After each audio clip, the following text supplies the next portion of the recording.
Hi, I'm Zara. And I'm Faith. And we would like you to sit down with us every Wednesday. Yay! On today's episode, and for majority of the month, we are going to be discussing perceptions, whether that's through media, whether that's through people's perceptions, and anything and everything surrounding people of difference and disability.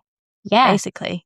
And how we are perceived on a different scale. There's quite a big scale that unfortunately enhances certain stereotypes, which we're going to knuckle down in this month. And if that's something you're curious about or you're interested in, please make sure you watch or listen to our following episodes. Yeah. And if you are new to this podcast, obviously, hello, welcome. I hope you're enjoying. Hope you come back again Glad next to Wednesday. have you here. Yeah, it's great. We are basically, our podcast is all about discussing the trials and tribulations of those with physical difference and disabilities to see how our lives are actually affected and how just to broaden the minds of everyone watching to show some reality as well as as well as bust some myths. I was wondering what you were going to say. We're going to myth. Oh dear. So, it's been a long day. It has already been a long day, but we've got a lot to discuss with this. Yes, I'm very hyped. I think this is pretty much one of those topics where I would have loved to have someone talk about, and being part of that conversation today, very excited. And I think when it comes to perceptions, it's only really an issue when you are affected. 100%. So for me, I never saw a single bald person online, in the media, in a film, as a positive way growing up. Positive being the key word here. So there's not enough awareness unless you see the lack of awareness. You don't realise there isn't any. And I think for me, when I did see it, it was almost like either that became their whole personality, being a wheelchair user or being someone who is disabled, became their whole personality, or it was seen as something negative. Yeah. But we're going to be discussing all of that. Yes. In today's episode. Ooh. So in this episode in particular, we're going to talk about media perceptions and how people of difference, people with disabilities are actually perceived online. And this is through social media, all the way through to film, TV, cinema, which we are all inspired by, which I think everyone can agree. They love a good film. Everyone has a favourite film. Everyone has a favourite TV show growing up. And for me, my favourite TV show was Friends. Yeah. I loved it. Ross and Rachel all the way. And I think Chandler and Monica. And I think films and TV have a great power in influencing people. Massively. Which is why when something negative comes from it, or when they show something in a certain light, it's important to address it and almost not nip it in the bud, but like address it. Yeah. Actually. And a show like Friends, they included a variety of topics from like pregnancy to divorce to like even just growing up. Like the cast is only supposed to be in their 20s, like late 20s when they start. So for me now in my timeline, I'm like, that's humbling. That's great to know that actually we're not running out of time. Yeah.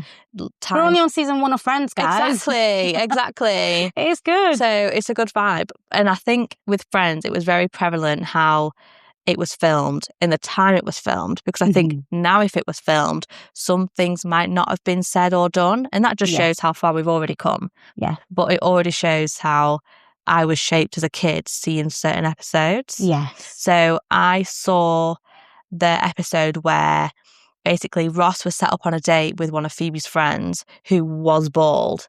And Rachel was like, yeah, that is fine. Yeah. Like, she's bald, not a threat almost. I think it went something along the lines of, she's this, she's that. And then Rachel was a bit like, and then she said, oh, she's bald. And then that kind of was was the reason. Switch flip, which I thought, hang on. And then that already reinforces the stereotype that bald women are crazy. Yes. And it's like kind of unattractive as well. Yeah. Which is weird. And I think that links to the Britney Spears moment, which we'll talk about in a different episode, because that's a big stereotype and thing that everyone comments on. Yeah. And it's like, but with that perception already on Friends, it enhances a stereotype that just isn't true. But at the time, that is all people knew. There wasn't a lot of awareness of alopecia or different forms of hair loss. So I would understand that view. And it is a comedy, light-hearted TV show as well. Yeah. I mean, I can, that's chill as well. Yeah. I can, what's the word?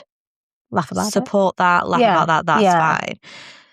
But then obviously when this woman actually does shave her hair and does go bald, she's so happy and refreshed. And that's honestly how it feels. Like when I did have to shave the last 20% off, like it felt so refreshing to know that I don't have to worry about my hair falling out.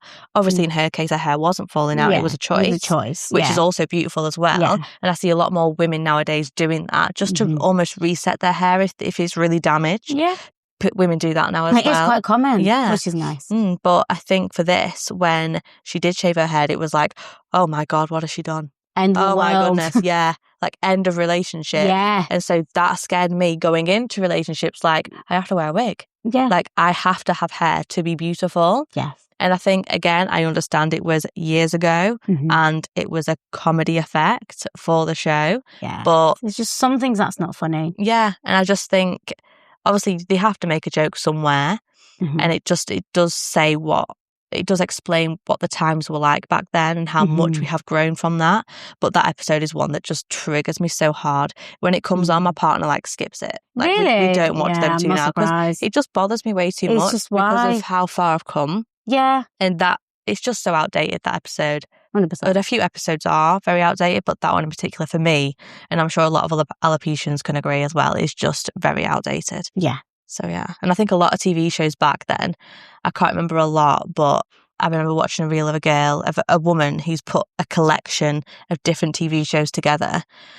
Again, very American comedy, some UK comedy, but it was about bald women and how we were crazy and unattractive. Oh my God. And so it all kind of fed into one. So but that is why we're here. Showing representation, showing that I am not crazy. I might have my moments if you don't indicate right but it's got when nothing you're to do driving. with your hair or lack of. That's just normal. So, nothing to do with my hair. No. Didn't have a crazy moment, just genuinely fell out. And it really does bother me how they put that together. And I think one thing that triggers me is when I see a film or a movie or whatever, and there's like a disabled character, I literally jump out of my seat because I'm like, yes, representation, and like someone like me, especially when I was younger. But then, for example, I watch like an award show, like the NTAs or whatever, the National TV Awards. Oh my God, there we go. I knew what it was stands for. The NTAs, and that person wins an award, and they're like walking up to the stage. And I'm like, hang on a minute. Last time I saw you. And that's when I realised about, I think I looked at the statistics of this, 95% of actors/actresses who play a disabled character aren't actually disabled. Oh my God. Which I just think, one, it's annoying for people like us in the industry who are aspiring to be those characters. But two, it's almost like, why are you pretending? Like, what's going on? Like, just because you're sat in a wheelchair doesn't mean... It's just, it really does trigger me on another level. And I don't know if anyone else who's watching this, who are disabled, who also feel like that or actually knew of that fact, because I was, that really annoyed me when I'd seen that. I think some of the roles can be played with grace. For example, The Theory of Everything. I love that. It shows the full journey of Stephen Hawkins. And I think that's a beautiful way to show it all. And I know the actor did a lot of research and understanding, and he had a lot of sympathy for that character as well. But I think in other terms and other roles, it's just, it doesn't make sense. No. And I think I can appreciate some disabilities, or some people with certain disabilities wouldn't want to be in this industry, and it's hard to find certain actors with certain disabilities to make the movie or the film more kind of genuine. I appreciate that, but I think that there's some like directors and some like movie makers have taken that and just like applied it to every single disability, which again comes back to the title of our... what we stand for is like every disability and difference is different. And just do your research, basically. We're not all in one bubble. No. Just like everyone in the world, no one is in the same box with each other. No. Everyone's unique and different, and 100%. it goes the same. Even people with alopecia, even diagnosed differently, every person's alopecia is different. Like not one of us has the same wig growth or the same hair loss. It's all different. So as much as even if it's under the same term, all different. It's different, So. And I think sometimes when they do have a person with a disability, it almost becomes their whole personality or about them through the whole movie. And obviously with the movies like Me Before You, where it is obviously centered around that person's disability, I get that. That's an important part. But also there's some movies where it's not necessarily good for the plot to be doing that, but you do that anyway because it's like maybe it gets you views. I don't know why they do it. If I could understand it, maybe I would, but I don't. But what I really like about certain movies, for example, Wicked, Alphabet's sister. This is not a spoiler, by the way. If you've still not watched Wicked, which if you haven't, where have you been? Yeah, come on. I mean, not saying that I've not watched the second one yet. I know I haven't. I kept being like, oh, I'll go next week. It's gone. Yeah. So, is it though? Because I went to watch Avatar the other week thinking that, oh my God, is Wicked not gone? I think it's still on, you know. Oh God, the second I'm going. one, I'm sure it is. I'm going. But I feel like the first one was better than the second. When I watched the first one, I thought there's nothing that could beat this. No. So I'm like, but if you don't know the story of Wicked, I could see how the second one is like. Okay. See, I know the story of Wicked. Yeah. So I think if you don't know Wicked, the second one is like so many twists and turns. Okay. And it's amazing. Maybe we'll go. And oh my gosh, it is amazing. But the first one, I just love. I cried. Oh my gosh, I cried at the first one. I cried more in the first one than the second one, but still watch it. I think if it's on after this, I'm going to see it. If it's on, I'm going. We'll just go for a cinema trip now after this episode. Bye, guys. Episode finished. Research. See you later. But yeah, anyway, as I was saying, so with The Wicked, with Alphabet's sister, she was, if you haven't seen it, she was in a wheelchair. Well, she is in a wheelchair. And it's the whole story isn't about the sister. And when it shows her and like when it's like an interaction with her, there's nothing mentioned about her disability, which again, it doesn't make it her whole personality. And also what I loved is when the premiere came around, I thought, okay, yeah, she's just going to be an able-bodied person. Here we go again. She actually isn't. This gal is actually disabled, which I love. Well done for you. Well done for you. And I love that because they truly have casted on talent and who was right for the part. Not based on like the disability or your inclusivity checkbox. Like it wasn't that at all. It was genuinely who can play that part to its fullest. And I think that's what makes it even more pure when there is an actor with a disability, a true disability, or a true physical difference, because it's like they've got that role because of they're talented. 100%. Not for ease and not for a box. Yeah, and I think oftentimes, it's really interesting that you said for a tick box, oftentimes things happen and it's just, it's just a tick box, or it's just this person with a certain difference. It's a tick box, and that person couldn't have felt less authentic to the role if they could try. And it's just, getting that balance, doing your research and just, Going on from obviously the premiere and how obviously it turned out that Alphabet's sister was in a wheelchair, that's so pure. There was a premiere that it sits weird in me. So it's a film with Emma Stone, and for the film, she had to shave her hair, which was kind of part of the character's journey. Okay. And there was literally a scene where she actually had her head shaved on film, like they filmed that. So I understand that like a bald model can't be casted to that because I can't grow hair to shave it off. It's like, it's not that. That's not my point. And Emma Stone as an actress is beautiful. I love all her work. And I think she played that role very, very well. And even in her interviews, people have asked her, how hard was it to shave your hair? And she's gone, for her, who has not experienced hair loss, she was like, it's just hair, just got a razor and shave it off. I love that. Like, I actually appreciate that because for some people, they hold so much dear to their hair that shaving it's so bad. When actually on one hand, it is just hair. And I can only say that now because I'm at the other side of it and I realise it is just hair. But back then it was not. It was emotions. It was trauma. It was horrific. But I appreciated her saying that at the time. And it was just it was warmer than her saying, oh, it was so hard. You know, like it was warmer. But going back to the premiere, they had a premiere set where the only people that could attend were bald people. Stop. So there was a few wearing bald caps. Ridiculous. And then like shaved their head for the premiere, and a few women with alopecia went. And I just think I get the inclusivity, but I just don't think it was necessary. I think that inclusivity should just be there naturally. You don't have to make it a thing that everyone has to be bald, because then it just kind of shines a limelight on us all that we are bald. But like being bald is like it's a thing. It's not a thing. Like it's as in like it's not a trend. No, this right now, I am not a trend. This is just my life. Yeah.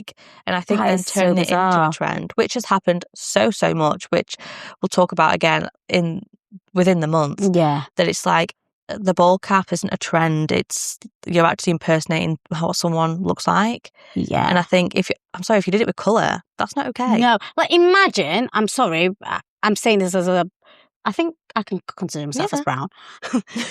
Do you know what? Sometimes I'm like, am I brown? I think I might be too white to be brown.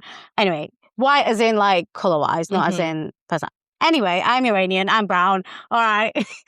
I think like imagine you just painted yourself in brown paint and went to like a movie about African black people. I'm sorry, the outrage. That wouldn't happen. Yeah, rightly so as well. So again, if the bald premiere was just for fun, find a different theme. Theme. Maybe you could all dress as like her outfit, you know, or come with no makeup on. You know, like that is a better version than turn up bald with no hair. Like this reminds me of we all know him, Pitbull. Yeah. No one loved him. And I think his concert was, last year. Yes. And I was like, oh, I'm going to be there. I'm going to be the first one there. And as it happened, the UK one happened after some had already happened. And I'd seen some of it on social media. And I saw that there was a trend off the back of his concerts where people were like wearing his suit to the concert, which is fine, but also wearing the bald cap. With a bald cap. And I was like, no. Like, even if I wasn't going to be the one that do it, obviously I wouldn't. I can't be in a room full of people that are doing that. That's just so wrong. It's like I was on a train. I think I was coming back from Blackpool or somewhere on a train in the northwest, and there was a group of people either on a hen do or like a society night. They were all dressed up, and one guy did have a bald cap on, and it was kind of, part of me wanted to go, mine looks better than yours as a joke because I can joke about that. Yeah. But at the same time, I was like, should I be offended by this? Because it's not, I don't know. It just gives me the ick. And I hate the word ick because it's so overused, but it really just is like a sticky situation. And I'm like, I can't agree or disagree with it. I know it's a fun thing, but for me, I don't appreciate it. It's one of those things where, like, for example, I take the mick out of myself on my wheelchair all the time. Like, all the time. If you know me personally, you know that. And I think it's one thing if someone close to you was like making a joke or like doing something like that, and you would make that joke to them being like, oh, I wear it better. Yeah. But it's another thing saying it to a stranger, because then they could be like, oh, it is a fun thing, so I should carry on doing it. Yeah. Do you know what I mean? But it's not okay. But I think that's why it's such an issue, because the more people do it, the more people find it a joke. And then that enhances another stereotype that this is just a trend. Yeah. When this is not. This is my life. Like, my hair will not grow back. It's not a trend. These are the cards I'm dealt with. Yeah. And when people are almost making a joke out of your circumstances. Yeah. Obviously not of my circumstances, but it's attached to it. Yeah. It just enhances the stereotype even more that I'm crazy and then I've done this for a trend when I've not. No. So it's been 7 years. That's it. Nearly, actually. October, I'll be bald 7 years. We need to celebrate. We need to celebrate big. 27th of October. 2019 when I did it. I know. Oh my gosh. I know. So empowering. But yeah, we need to do a special episode on that. That'll be a great day. I wonder if it's a Wednesday. Imagine. Cake. Yes. Cake. Always an excuse for cake. I'll have to show my collection of wigs, which I actually want to get rid of because I've got all my wigs still from high school, and I'm like, that would be a monumental day. I day. need to go. That would be a monumental day. Do you have a wig that you're like have an attachment to? I do. And it's the wig, my first ever wig, only because of it shows me how far wigs have come. Because it was dreadful. This is going to sound like a really weird question and probably ignorant on my part, but you are the only person that I know that wears wigs, and I love you for it. That used to wear wigs, actually. You don't wear them anymore. I wear them when I'm too cold. Like, I wore them once or twice to like the Christmas markets in Manchester, because if you think I'm wearing a hat, like throughout all of that. It's cold. Like, no, I need 2 hats, you know? I need hair and hat. Yeah, you know? I can imagine. So I did wear my wig going to that. Okay. But it was also really nice because I could just enjoy the Christmas markets. I didn't have people staring at me. Honestly, and I'm like, if I could just walk around, I would. Yeah. It's like, I don't mind people staring, but it's when it's constant. I'm like, give me a break. Yeah. Like, I'm sick of waving and smiling. Because that's what I do now. If you're going to stare at me, I'm going to wave and smile. What do you expect me to do? This is why I hate when people call me lazy or like call disabled people lazy. Like, trust me, if I could walk, I would. I mean, I can walk. Technically speaking, I can walk a little bit, but I can't walk like through the streets. If I could walk, I would, because the stairs, not it. No. But anyway, my question was, do wigs have different sizes, or is it? Yeah. Do they? Oh my God, I'm so glad that wasn't a stupid question. Yeah, you can have different cap sizes. Okay. So even the ones, even if you get a one size cap, there is normally like elastic. Yeah. That you can use. So they're the mainstream wigs that a lot of people use. But a wig that's more expensive, you'll normally get it custom made to your head, and it's normally lace. So it's normally almost like not a fishnet. Yeah. But kind of, but really thin. Normally it's soft. It's got a lot softer. It used to be itchy as hell. But then that kind of molds to your head. So the one wig that I have from Nova Cabello, I will shout out because I love their wigs. Like, we love them. I love his wigs. His brand is gorgeous. They do toppers for men and women. And they look incredible. Like, to the point that I went... We will put the details in the caption. Yes. To the point that I went to an event with them and I couldn't tell who was wearing a wig and who wasn't. It was obvious I was, because he put it on in front of everyone. Okay. So, which was fine because I could not put it on myself.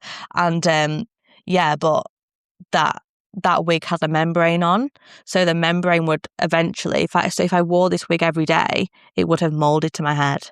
What great technology. Yeah. Like, and I could swim in this, dance in this, and I did actually dance in it on stage. Yeah. So it was good. It was so wigs have got a lot better. Yeah. Yeah. Mm-hmm. Interesting. And Emma Stone actually said that because obviously when she did shave her head, she wanted to hide the fact that she had shaved it for the movie. Right. Okay. So, or as part of the film. So she actually did wear wigs. And she was like, she understood the self-consciousness of it. Oh my gosh. I think she was at the NTAs or at an awards event and she was asking her friends, can you tell it's a wig? Can you tell it's a wig? And that's the only reason why people knew she was wearing a wig. She asked that many people if it was. And I've been there, I get it, because when you're not used to it on your head in front of people, you do feel like it's sliding or that it's giving it the back. It's sticking out. Yeah, when it's not. No. So wigs have come a long way. Do appreciate it, even though I don't wear them anymore. I love them. I appreciate for those that wear them. Yeah, it is a choice, isn't it? Yeah. And you choose not to, which is most fair of the time, enough. Yeah.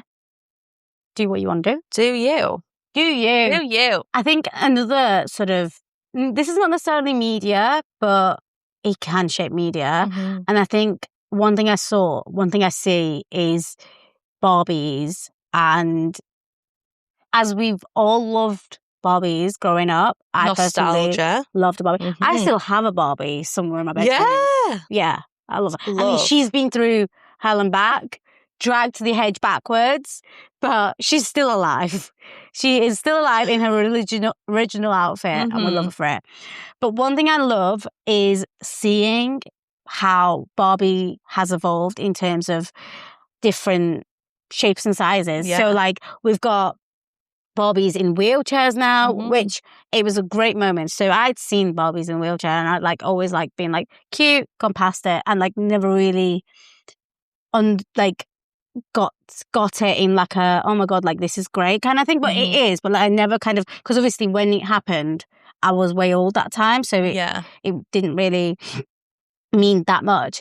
But I remember being in Tesco actually one day, and I was with my niece who is 3 years old, and we were in the toy aisle, and she said, "Oh, that's like you." And I'm like, "Who?" I'm like looking around, looking at a disabled person, and she meant the Barbie. That's so cute. And honestly, it was at that point, and I'm like, this is why it matters. I'm like going to tear up thinking about it now. So precious. But I was just like, wow, like that is insane. And yeah, so like from then on, I'm like, it's not just about the person who is disabled, it's about people that surround them. Like, for example, like people who are disabled who are mothers or like fathers and like having their kids see that it sends a great message. As well as that, having kids who are like the kid being disabled, like seeing that. And most recently, there's a Barbie that's come out that's representing the SEND community. I believe she's represented as having autism, which I just think is so cute. Also, shout out to Zebedee, because the model that they kind of took, how do you say it? Like, I think inspiration almost helped form the Barbie doll. The model that they used for inspiration was a Zebedee model, which I think is great. Gorgeous. It just makes me proud of Zebedee even more. But yeah, I think that's great. And I think it's even more special because being part of the SEND community, it's not necessarily always a physical disability.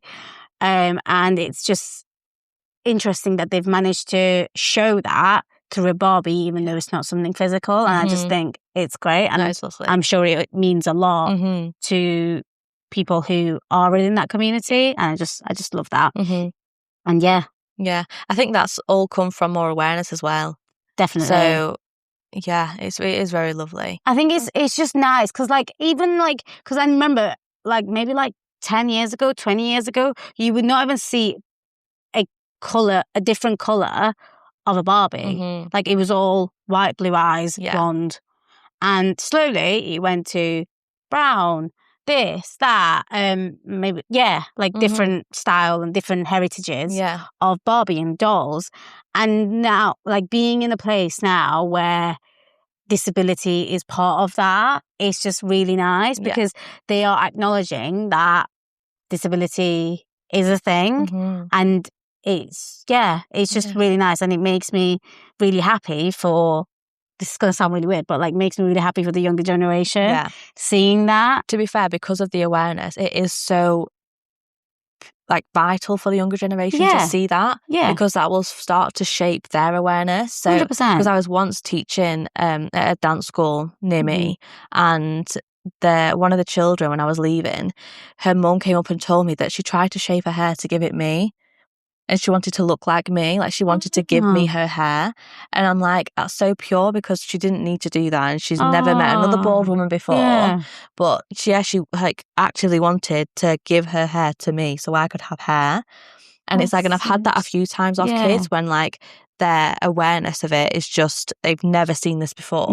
And then they almost like, they're not predisposed to negative like connotations or stereotypes of anything. They're just so pure and innocent. And I think that's what you forget when you grow up, and then everyone becomes a bit more rude, blunt, nasty, and like unintentionally rude. It's just natural to them, and that's when it's so sad, because if they had the awareness when they were a kid, they probably wouldn't be that rude person down the street. It's funny because your story reminded me of when I was on the bus one time, and there was this, I think the kid was like 4 or 5 years old, maybe even younger, and they got on after me, and she turned around to her mum and was like, oh, why has she got wheels? And then the mum was like mortified, even though in a situation like that, I'm actually like, I don't take it to heart. It's just like, she's not seen. Yeah. Especially when it's a child. I'm like, stare away, babe. Try and figure it out. Literally. It's okay. What came after it, I was like, oh my God. Because I was expecting her to be like, or like, why is she not walking? Or blah, blah, blah. And then she went, oh, and then I think her mum said something like, oh, she's in a wheelchair, or like, blah, blah, blah. And then she turned around and she went, oh, I want wheels. I was just like, stop it right now. And it just made me realize that generation and like that kind of age group doesn't see it as a negative thing. No. And it's not a negative thing. It's just, like I've said many times, you go around the ramps. Well, no, you don't go around the ramps. I go around the ramps, you go down the stairs. Whatever. Vice versa. Yeah. Anyway, so yeah, and it's just nice that I just wish everyone had that mentality of that. Yeah, be jealous of me. Don't hate on me. I know. 100%. But I think to wrap this whole episode up, I think it's very vital how representation is on a screen, because because the screen and cinema and media as a whole really hits and promotes stereotypes, right or wrong. Definitely. And I think it's very hard to, I guess, do it well sometimes because you've got to do it with caution and with care, but it's also very easy to do it wrong. And so I understand where mistakes happen and people are still learning, but we have definitely learned today that awareness online, through media, through cinema, is vital just for the younger generation, even for people now, to change their own perception of what they think they already know. It's never too late. You might be in your 50s, you might be in your 60s. It's never too late to learn. Never. And it's like, you'll hear a story next week about when we get someone on the podcast about a story we share about when I was younger, and about it was an interaction with an elderly man. Yeah. And so it can be a generational thing, but again, it's just how time has changed, and also just how much more awareness there is out there. And it's not a bad thing. It's something that should be celebrated. Yeah. Really.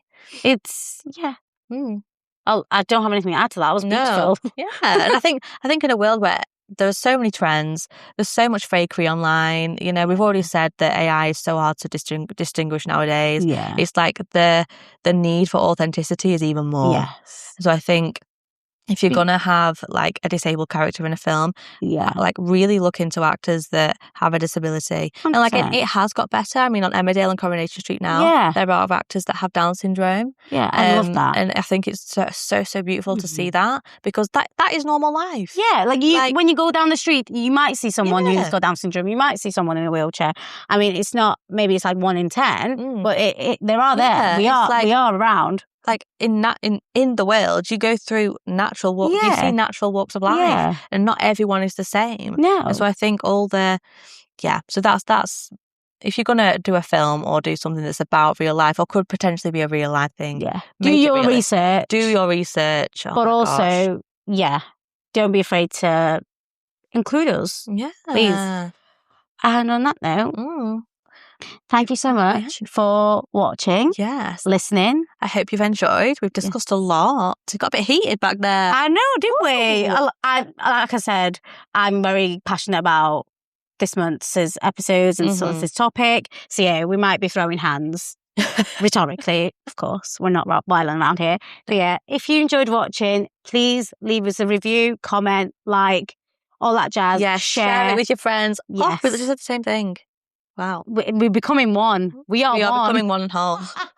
So yeah, hope you enjoyed. See you next week. Bye.